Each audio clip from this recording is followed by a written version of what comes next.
Hey you all, it's day you all. That's an interesting greeting. Hey everyone. It is day 14 of my Dating Myself Challenge. 90 days of dating myself following 90 days of recovery from binge eating patterns.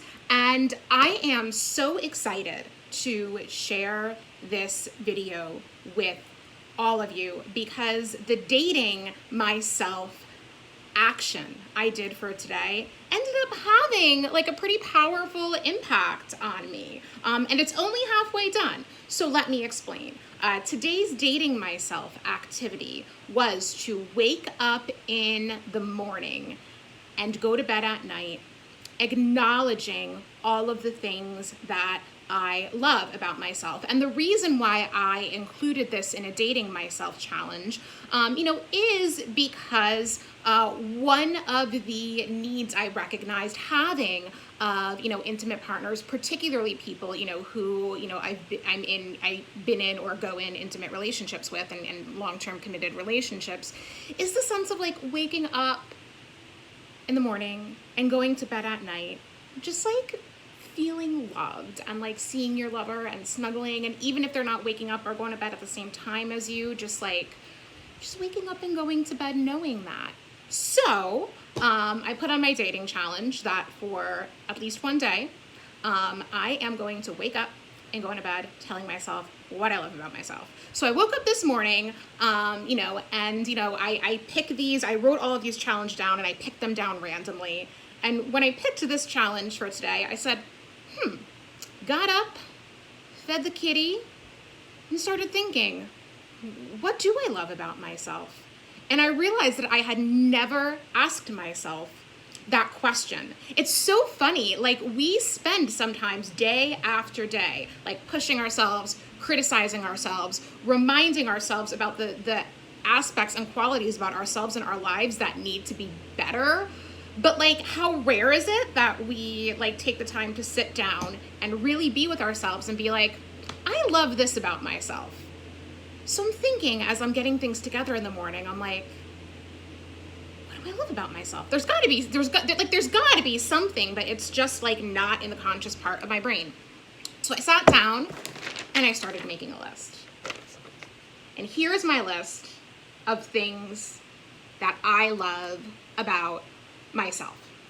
So there's a bunch of things on this list, but I have to say, and I'm going to post this list to my Instagram later, if you want to look at it more and maybe get some ideas of things that you love about yourself. Instagram.com/urge warrioress.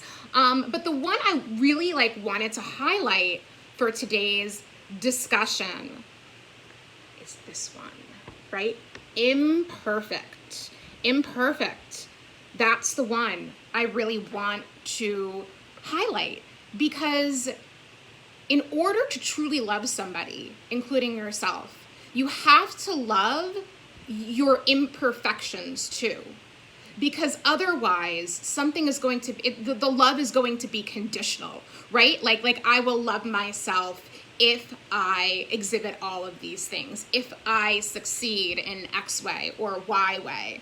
And what I learned from reading The Mastery of Love, which totally makes sense upon reflecting upon that, is that if you hold yourself to that expectation of conditional love, you will hold a partner to that expectation as well, which ultimately leads to resentment and confusion and unhappiness in relationships. So when I was writing out the letters of these words and imperfect, I had this aha moment, which is why I underlined it, because we have to love our imperfections. And I even jotted down some of my imperfections that I'm like, you know what? I could love this about myself. I could love this about myself. I could accept this about myself. And if things naturally over the course of time change any of these things, fine, I'll welcome them. But if it never changes, I'll effing love them about myself. So here are some of those things, right? Here are some of my imperfections that I am committing to learn to love. And you know what? Part of me loves already. I'm messy. I'm not a neat person. I'm not. I mean, hygienically, I groom myself and, get like dressed up for the videos and stuff. I mean, if there's something gross in my apartment, I'll take care of it, but I'm not a tidy person. I'm not tidy. I'm messy. I've always been messy. My like natural tendency tends toward messy. And you know what? It's just one of my quirks. It's one of my flaws. And that's okay. I'm still deserving of love and good things, right? I'm quirky. I do weird things. I flick my pen like this a lot, especially when I get excited. It's soothing. Whatever. I like it. I can learn to love that about myself. Sometimes I have like blotches on my skin. I'm a little flabby in some areas, right? Imperfections. And you know what? I can learn to love that. My body still deserves love, even though it does not represent this like flawless concept that's portrayed in the media, and that a lot of women for most of their lives feel really pressured to live up to. My hair gets frizzy.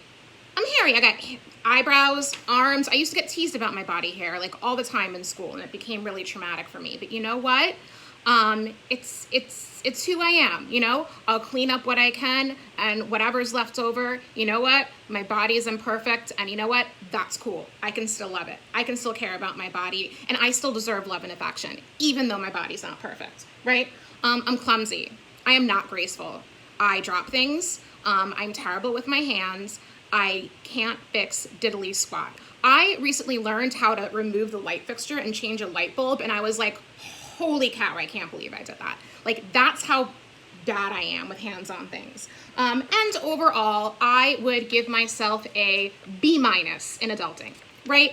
Not bad. As I mentioned in my strengths, I am overall responsible, but given the messiness, not really fixing things, if I get like a bill that I want to dispute, I'd rather pay it with money I don't have than spend like hours back and forth dealing with bureaucratic health insurance BS or whatever it is, right? So you know what? Not a perfect adult, but not bad. I'll give myself a B-. That's like an 82 out of 100, whatever. Ain't perfect. I will live with it. So this ended up being like such a great activity for me, and I'm going to review this list again when I go to sleep. And the purpose of doing this was just so profound, like I'm doing this so I can learn ways to give myself that love, so I'm not needing it with a partner. And it makes me like, when I look at all of these things, like it makes me kind of excited to be like, in a partnership again, when I'm ready, because like I want to bring this out in a partner too. I want to bring it out in my friends. I want to bring it out in my coaching clients, because when do we stop to do this? Like, the natural tendency is to criticize ourselves, but like stopping to do something like this is so crucial. So if you are seeing this, and if you want to do this for yourself, make your own list of things you love about yourself.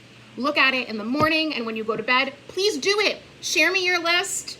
Put the list in the comments. Let me know how it goes, because this was a super freaking cool activity. And I really recommend it to any of you. I think self-criticism is something we all struggle with.